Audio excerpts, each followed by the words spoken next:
Welcome to the video series on using Quality Matters to improve your course. In this video series, we will discuss how using the Quality Matters rubric as a guideline can help you make significant improvements to your course. This video series will introduce the unannotated version of the Quality Matters online course rubric and give you an opportunity to brainstorm course improvements that the rubric suggests. Please note, this is a two-part video series. If you haven't already done so, please go back and watch part 1 first, which covers the first half of the Quality Matters rubric. If you've already watched part 1, then you are ready to watch part 2, which covers the second half of the Quality Matters rubric. Watching both parts of this video series will ensure you understand all parts of the Quality Matters rubric and how it can be used to improve your online course. At the end of this video, you will be able to identify the major categories of the QM rubric and connect standards 5 through 8 with specific parts of your course.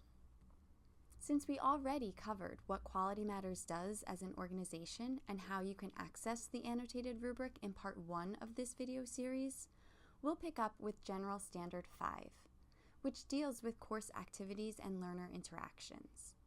Activities should allow your students to interact with peers and practice the skills or knowledge of the course before you assess them. Let's look at Standard 5.3 to see how we can apply this concept to your courses. Standard 5.3 indicates that the instructor has a clear plan for interacting with the learners. In practice, this could be as simple as including a policy statement in your syllabus or getting started page that indicates when you will respond to emails and how long it will take you to grade assignments.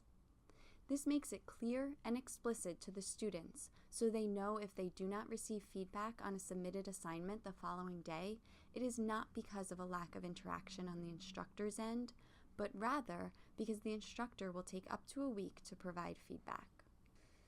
Next, General Standard 6 calls for the use of appropriate tools to support the learning objectives and foster engagement. In other words, the technologies enabling the various tools used in the course should facilitate and not impede the learning process.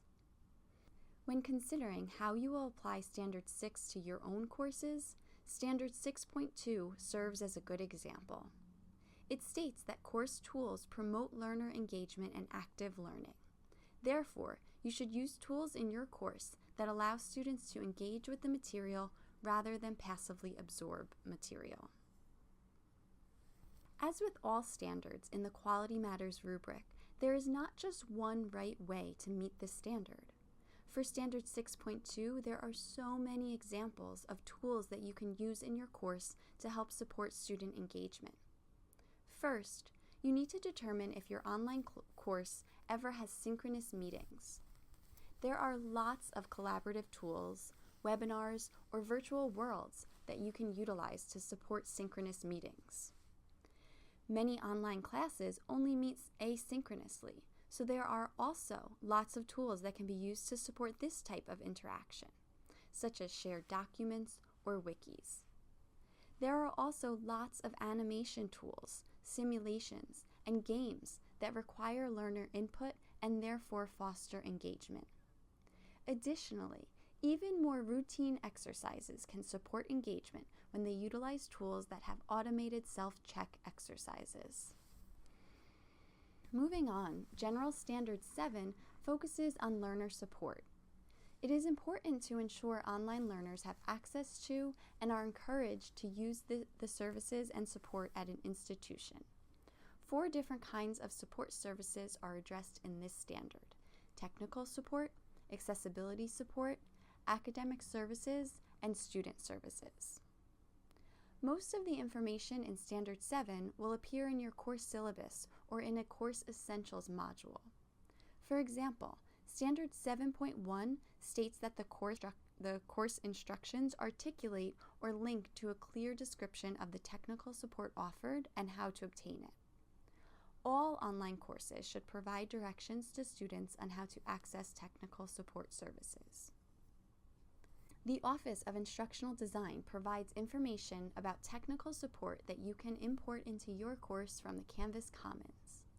As you see here, if you import the Course Essentials module, it will include this Course Tools page, which provides information about the technical support from Canvas and from the Online Learning Help Desk.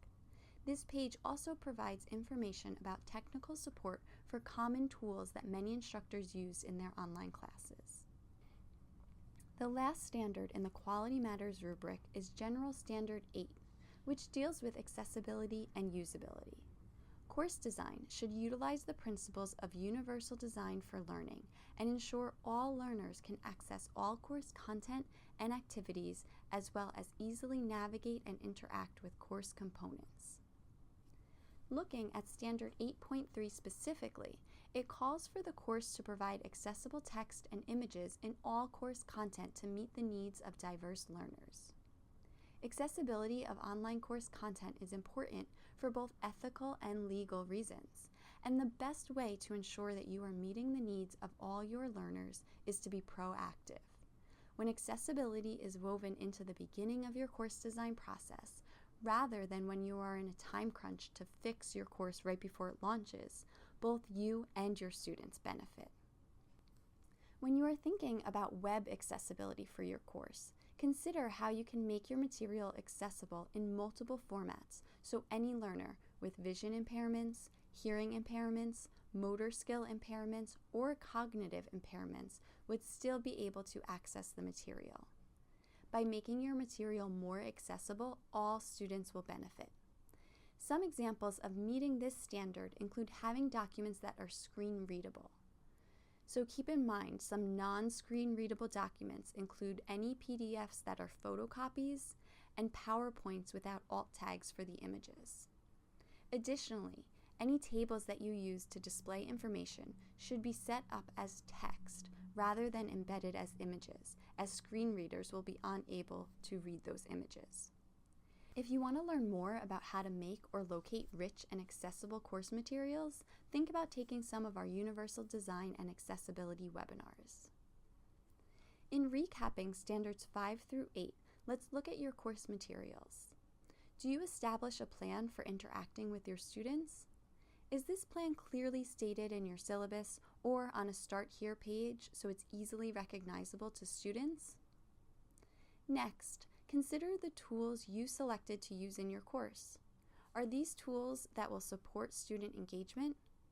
Are there opportunities for students to interact either synchronously or asynchronously? What about directions regarding technical support? Do you include these somewhere in your course? Would students know how to obtain technical support should the need arise without asking you for assistance? Lastly, consider the accessibility of your course. Are the course documents screen readable? Have you included alt tags for images that convey important information? Have you set up all tables as text? When you align your course to the standards of the Quality Matters rubric, you are ensuring a better online experience for both you and your students. Now that we've covered all standards in the rubric and you are becoming more familiar with the annotated version of the rubric from the Quality Matters website, you may notice that each item in the rubric has a point value. This comes into play if you are submitting your course for Quality Matters certification. Once you've used the Quality Matters rubric to improve your course, you might consider this as your next step. It's beneficial because a well-designed course is more likely to engage learners and positively affect their performance. In order to become certified by Quality Matters, all the standards that are considered essential, the ones that are worth 3 points, must be met. Additionally, since the maximum number of points you can receive using this rubric is 100, the review must also result in a total overall score of 85 or higher. If you are considering Quality Matters certification, you can contact the Office of Instructional Design. We would be happy to assist you and review your course before you submit it to Quality Matters. The rubric is intended to provide an outline of research-based practices that improve student achievement and retention, especially in online courses. The rubric only outlines goals, though. How you meet those goals is completely up to you. The rubric helps you remember and think about important teaching practices. We encourage you to take advantage of the Rutgers institutional subscription to Quality Matters and access a sample reviewer worksheet on the QM website, which lists all the standards with annotations and recommendations. You can do this by signing into MyQM, selecting the My Account link, and scrolling down to QM Rubrics. You should find the rubric for higher education there. So this concludes our video series on using Quality Matters to improve your course.